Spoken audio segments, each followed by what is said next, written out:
we've got some common commander mistakes you can avoid making. I'm Mia, and I love keeping the third nerd happy. I'm BZ, and I love it when the third nerd is happy. Little Amber, she's joining us. We're the Nitpicking Nerds. If you want to support all three of us and Mia's cat that you haven't met yet, you can go to Patreon. There's an exclusive link in the description, one-time only link. Click the link and go to Patreon, and then you can pick the tier you want to support at and get exclusive content. Ooh.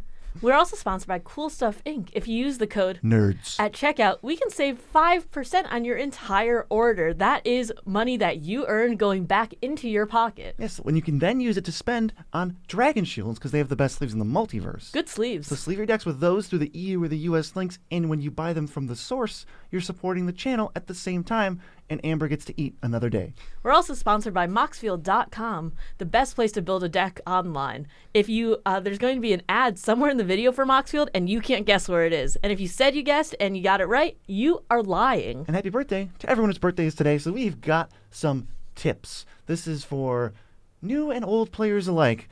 Just common misplays that we see all the time that are just avoidable that, hey, we'll throw them out here and maybe help some people out. Your gaming experience will be a lot smoother, and games will just flow a lot better if you recognize these tips and just kind of keep them in mind. Yeah, I think the first one, definitely for me, I see all the time, is understanding priority and how that works. Magic is kind of a unique game with instants and being able to do things on your opponent's turns, and priority is kind of how that all balances out. So basically when you cast a spell, everyone has the opportunity to respond, but it's in a certain order. So if I'm player 1, I go to the clockwise order. So when I cast Doomblade, priority goes to the next player on my left. Then if they pass priority and have nothing to do, it goes to the next person. Then if they say they don't have anything to do, then the person to my right, the third person can react, and it has to go in that order. That's kind of how things go. But if I play a Doomblade and the person to my right wants to counter it, they should wait until players 2 and 3 say no response. Because if you fire off a counterspell, what if the person before you was going to use a counterspell? Like, that's when they would have to use it, is before you. So you could potentially be missing out on like tangible cards that you don't have to spend because you're reacting too soon to things. You could be saving a lot of resources and that sort of thing if you just recognize who the active player is. The active player is who has priority at the time, and that really helps when it comes to certain effects. For instance, when somebody dies and they have monarchy, it goes to the active player or whose turn it is like at that point. So that's something really helpful to keep in mind if you're aiming combat damage, for instance. I think we all have a friend who does this next one. This is keeping sketchy hands. Some people get impatient. They just want to start the game, or they don't feel like mulliganing again, or they're just feeling greedy at the moment, but then they're never, ever happy when it doesn't work out because I want to play the game. Even though I kept a greedy hand and had a moment of weakness, I still want to play, and when I miss my third land drop 3 times, I don't get to do that. We all know that one person who's like, yeah, 1 land and a Soul Ring is fine, and I'll have mana and I'll have time to draw those extra lands, but the second that BZ blows up their Soul Ring with Nature's Claim turn 1, they're stuck on a 1-lander for a really long time. So I think the most important thing here to note is to know what your deck needs. For instance, if you have like a landfall deck, you might need like more lands to trigger those triggers. Yeah, you just can't keep sketchy hands. You all know the hands I'm talking about. Maybe a 7-lander is a little different because you have 1 or more commanders, but I'm talking like no lands, no colors. You're missing 2 of your 3 colors. Just don't do it. Just don't do it. That's every time it is not worth it. I think come up with a heuristic or some kind of thing that'll trigger to go off in your head to say, I wanna YOLO it, but it's not worth it. I'm gonna be here for 45 minutes. Every deck is different, so when you're gold fishing, you can kind of set those boundaries of what is okay and what isn't okay for a hand to keep. But it's important to know that before you go into the game, so you don't have to kind of just sit there thinking like, should I mulligan or should I not? Yeah, usually the bare minimum for me is 2 lands and a ramp spell that costs 2. I don't think I'll keep 2 lands by itself, and I won't keep 2 lands with like an explosive vegetation. Yeah, I think for me, it's like 3 lands to 4 lands is ideal, but I will keep a 2-lander if I have a lot of 1-drops or 2-drops in my hand. Card draw? Yeah, something like that. Maybe a preordain? Yeah, the favorite cantrip. It looks at so many cards. Okay, the next one is reading all commanders before the game starts. There's a period where we're rule zeroing. Is this okay? What about this? Usually the answer is yes to everything because we're cool.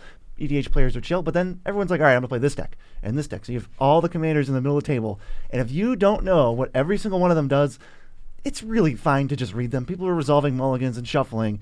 Just take 30 seconds, read the other 3 or 4 commanders at the table, and then you're going to have a better idea. You're like, oh, I missed this. Oh, this creature can do this at instant speed. Like, okay, great. Like, this doesn't target itself, so I can spot remove it. Like, it's gonna be helpful. Yeah, knowing what every commander does helps you formulate a basic game plan for each commander. So it really helps when you're aiming certain effects. For instance, if BZ's playing a graveyard deck and I have a Bajuka Bog, I'm probably going to want to exile his graveyard because that gets the most value in the long run. Yeah, we were literally playing a game against some other creators, and I just didn't read anyone's commander. This is a thing that I just did. It was at Gen Con, and the commander could tap to prevent damage, and I just attacked with like a 2/2, and I just prevented the damage. I'm like, well, that was dumb. Yeah. Maybe I should have just read that. Like, can I read this now? It's too late. Yeah, there's only so many takesy-backsies you can really do. No, that was absolutely my fault. No takesies backsies required. So reading them beforehand really helps with that. Yeah, what's the next tip? The next tip is understanding your own deck. I think this played a little bit into like the keeping sketchy hands and knowing what the baseline of your deck is like supposed to be in terms of keeping a hand, but also this plays into what's your game plan. Some game plans for decks are more intricate than others. Some are just you're trying to draw cards to a win con. But for instance, I used to have this Anya deck that was madness based, and it was just drawing and madnessing until you got to the World Gorger combo. And I built that as like a very beginner, and it was just like very tough. So the few times I did manage to play it, I didn't truly understand how to get to that point. Yeah, I think goldfishing is going to help. Moxfield.com actually lets you goldfish, but this isn't the end for Moxfield. I would recommend doing that, or even if you want to use Redacted Site, I can't condone that, but you're allowed to do it. That's going to help you get an idea for what your first 3-4 turns could look like. It'll also help play go faster, so it might save people some time. That's secondary, though. I think you really just want to know, like, what's a good hand? You might even find, like, some cards are underperforming, but you just need to understand what you're doing. I've seen far too many people net deck something for like a higher power deck. They're like, I want to play something really sweaty. It's like, cool. All right, we'll play a higher power game, but then they don't even know how it works. And then you're stuck there like kind of in like this non-infinite loop of they're like, I can do this, and then this, and then this, and then this, and this, and this, and this. And you're there for like 20 minutes, and you're like, what are you doing?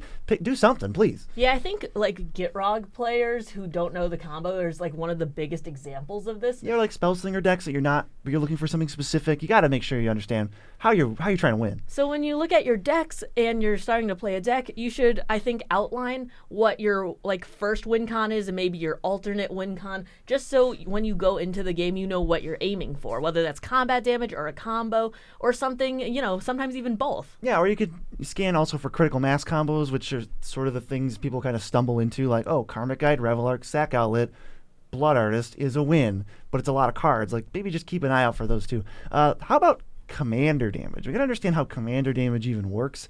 It's a little weird. The commanderness of your commander is tied to, I like to think of it as the piece of cardboard is your commander. Nothing else could be your commander. So if I have a Maelstrom Wanderer and I attack you, you take 7 commander damage. If I clone my Maelstrom Wanderer and attack you with a token, you take 0 commander damage. You take 7 damage. If I make a legendary copy, non-legendary copy, doesn't matter. If my Maelstrom Wanderer gets turned face down as a 2/2, and I hit you for 2, you take 2 commander damage, and the morph that is your commander must be known. I think it's also important to realize that if someone steals your commander and attacks you, that still counts towards the commander damage total. So if I have Kalia out and I swing for 2, and then BZ takes Kalia and swings someone else for 2, they still have 4 commander damage marked from Kalia on them. That's pretty funny. Yeah, and also things like, let's say your life total can't change. Platinum Imperium was out the other day, and our buddy Ken died to commander damage because you take damage, your life total does not change, then the commander damage is recognized as 21 and you lose, which is a static effect that applies. Yeah, and whenever a commander hits, as we were talking about earlier, it's the piece of cardboard. So with Kenrith's transformation, it's a 3/3 elk, but that's 3/3 elk of commander damage if it's cast on somebody's commander. That's my commander elk. Thank you very much. And also, Kenrith's transformation almost always cast on someone's commander. Sorry, I'm going to nullify it for a minute. All right, the next one is learning what protection means. Protection is a little confusing because it sounds more universal than it is. Protection means that you can't be dealt damage, blocked by, equipped, or targeted by whatever color or object you have protection from. So if you have protection from green, you cannot deal damage with a green thing, you can't block it with a green thing or be blocked by green things, it can't be targeted, and it can't be equipped by green things. Yeah, this really helps in terms of like board wipes, for instance, because if something has protection from white, but I cast a farewell, it's still going to be exiled because I'm not targeting it directly. It sounds like it shouldn't, but that's just not what protection means. Protection is very specific. It's pretty counterintuitive, honestly. Yeah, Day of Judgment destroys creatures with protection from white, but the things like Blasphemous Act won't destroy creatures with protection from red because it's dealing damage specifically. I think we should also point out protection from you and your permanents are two separate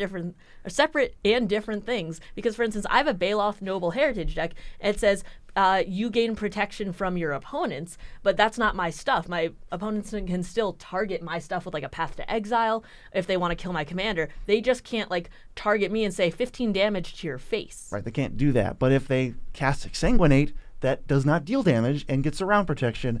This is another big example that you'll see all the time is the One Ring. Gives you protection from everything, but it doesn't ensure that you won't die. You still can lose life. There's still plenty of things that can happen. Teferi's protection is a funny one because there's kind of a few things to get around Teferi's protection.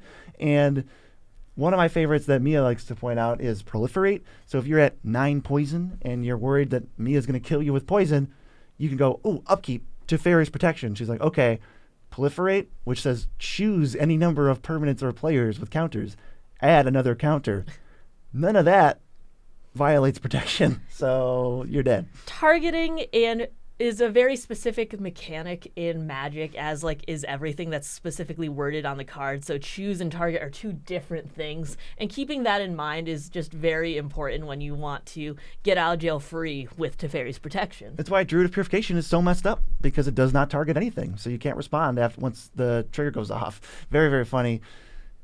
A little tricky, counterintuitive, but that's why they're in this video. This brings us to our next point, which is what you can and can't respond to. When Druid of Purification hits the battlefield and you have to choose artifacts to destroy, for instance, you can't tap your Fellwar Stone in response to the choice that someone's made to destroy it. Yeah, it's really weird because the thing that sort of gives priority is targeting. So if I say destroy target creature, you have priority to respond. So if you cast Druid of Purification, everyone gets priority in order because you're casting a spell. When it enters the battlefield, trigger goes in the stack. Everyone gets priority because the trigger goes in the stack. And after that point, though, once priority gets back to you, objects are chosen and they're destroyed. There's no room for it because the game doesn't create any windows, which would be created by the word target. But there isn't any on this specific card, which is why you can't respond to it other than to respond to the trigger. That's why you can't really get around it if you have like a commander sphere. There's no window to sacrifice it. You can sacrifice it before Druid's trigger resolves and then get your other stuff blown up, or you can just not respond and let it die. I think this is really important, like playing into the politics of Commander too, because I've heard before there's no, like, you can't take damage by asking questions, right? So it's more of you can talk with the table saying, hey, are you going to destroy my commander sphere? Are you going to destroy this or that? And then you can respond due to what they say, or they could say nothing and you can just kind of guess. But once that hits, you can't respond. So that's like the most important thing to keep in mind. Yeah, same with Proliferate. A lot of cards will create a Proliferate. There's no way to like, oh, after this trigger goes off, but before you proliferate, it's like proliferate. Once that's happening, you have a counter. Yeah, I think another important thing, too, is knowing what does and doesn't use the stack. For instance, if you play a land, it doesn't use the stack. But if you crack a fetch land, it uses the stack. It's going to create priority and start a whole other chain that we talked about responding to in order. Next, we have secret alternate modes for your spells. This is like more like thinking outside the box during a game, and I'm sure everyone's done this before, but it's good to keep in mind. Like Path to Exile. It says exile a creature. They go search for a basic land, put it in play tapped. It's a removal spell. But 5% of the time, it might be a emergency ramp spell for yourself. I have seen people mana screwed with creatures on board and a Path to Exile in their hand, and they just didn't think about it. I definitely love to use my spells in multiple ways. For instance, I have a friend who loves to steal one of my creatures, and I Chaos Warp it, and it says the owner of target permanent, shuffles their library and flips the top, which is me, because he's controlling it, not owning it. So I get the free permanent once he stole it. It's like, okay, thanks. I think Mia is a bigger fan of the Chaos Warping your own permanent than me. But I have Path my own thing. I have Swords my own thing to gain 8 life. It's just an alternate mode that you need to consider. Even flickering, sometimes you can flicker any creature, not just your own. So with like a Flicker Wisp, keep in mind that if there's like a 12/12 dragon that has a bunch of counters on it, you can just boop, flicker it out of existence and then remove all the counters. I think that keeping in mind what certain spells do is really important. For instance, you can't Assassin's Trophy your own thing because it says destroy target permanent an opponent controls.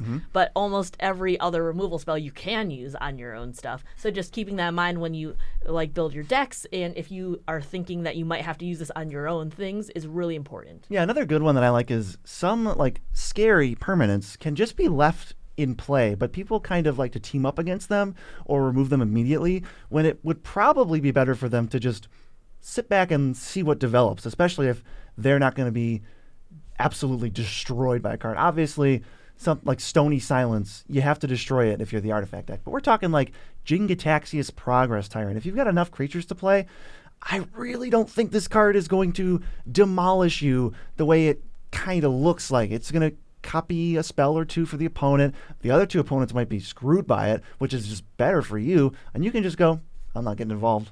I have a friend who loves to play Painful Quandary. It's like his favorite card.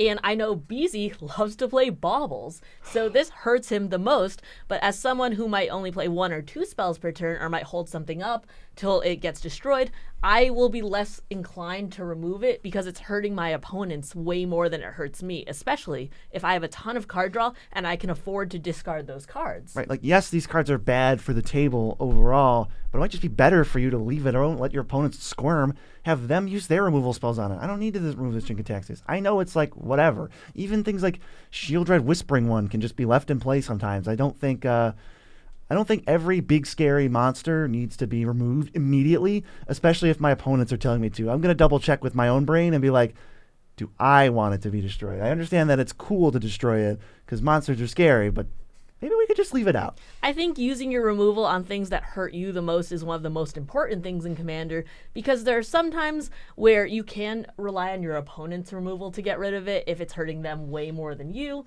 But if there's something that's really killing you, like if BZ wants to storm off really quickly, he needs to remove the Painful Quandary. Or Cascade. We just played a game with Cascade and I had Painful Quandary out, and the other 2 people just had to get rid of it because they were just taking 5 damage every single time they cascaded. Yeah, if you're playing against me and there's a Painful Quandary out, don't destroy it. I'll do it.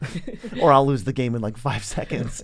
And then I think one that's a little bit hard, and it comes down to like specifics about players' decks, but I've seen plenty of decks like this. This is just the fact that sometimes you have to remove the player to remove the true threat. There's a deck that's just humming along. It's going off. Actually, Maelstrom Water is a good example. Once they get up to 8, 10 mana, 12 mana, 15 mana, it's going to happen. They're just going to cast Maelstrom Wanderer every single turn, or it's in play and they're going to be slamming threats with haste. There's not any way to interact with that other than somehow removing the Maelstrom Wanderer from the game, which is almost impossible. There's no way to stop them from just spamming it and hitting you with Haymaker after Haymaker. They're not going to run out of cards. They're cascading like 3 times a turn. Player removal is the way to do that, and sometimes that needs to happen before the Maelstrom Wanderer or whatever deck explodes in your face. I know that we said in an earlier video that like bullying isn't good, and it's definitely not. But sometimes if the player has an untouchable board or they just have so much like fuel in their hand to keep going, sometimes you have to just go for the throat and kill them immediately just so you can keep playing the game, because if they win, you can't obviously play. Yeah, it's tricky because this is maybe a Rule 0 conversation where you say, I don't think that deck is really good for this table or this pod. I think this is fine in like more competitive environments, not like high-powered, very tuned decks. But there's some decks that are just really awkward because it's like, well, either you win every single game because we leave you alone until turn 6 when you start going off and it's too late, or we pressure you and sometimes you die before you get to do the thing, and it feels bad for them. But that's the only way we would have gotten to play. So it's just really tricky sometimes. But sometimes that's what you have to do. I had a lot of trouble when I first started playing Commander at like killing people in the game because it was like, this feels mean. And then they would come back and like like just slap me in the face basically and be like, all right, well, I won this turn, and if you didn't, I was burned too many times. And I think just learning that sometimes you have to take people out, that's like a hard lesson to learn, especially if you are playing with friends or you're not that competitive, or you're just like just playing for fun, or you just want to try out a new like weird deck. To me, a good heuristic for this is to just never miss a free attack. So if the person who's building the 8-drop deck is slow to start, and I have any free attacks, I'm just going to send it at them. This is what needs to happen for us to have a more even chance to win the game. I need to I need to understand the threat levels of every deck and how unbeatable they are in the late game, and just pressure them early when they're vulnerable. That's still like, it's a weakness to be vulnerable early. It's not unfair, That's what you built the deck for. Every deck has its strengths and weaknesses. Yeah. So especially if a deck kind of counters yours, then you should be attacking that person like more often, because they are the ones who will most likely take you out. And sometimes you just have to take them out first.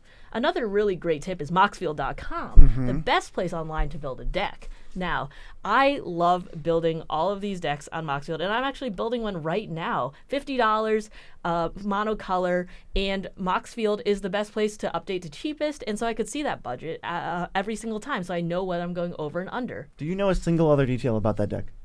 Not yet. That's it. But Moxfield's got her covered. Even if she wants to change the commander, it'll be super easy. She can use cards when Wilds of Eldraine starts to get spoiled. Scryfall is going to update them, which means Moxfield scrapes from Scryfall, and then you just have all the stuff on your deck building presentation site anyway. And just Moxfield's amazing. And you got a little tiny ad in the beginning and a little tiny ad at the end. And if you would like to maybe learn more about the finer points of maybe politics and etiquette, we just did a whole etiquette video, and it's right there. What's our fact? You know what? I'll do it this time. Remember, kids, sometimes player removal is cool.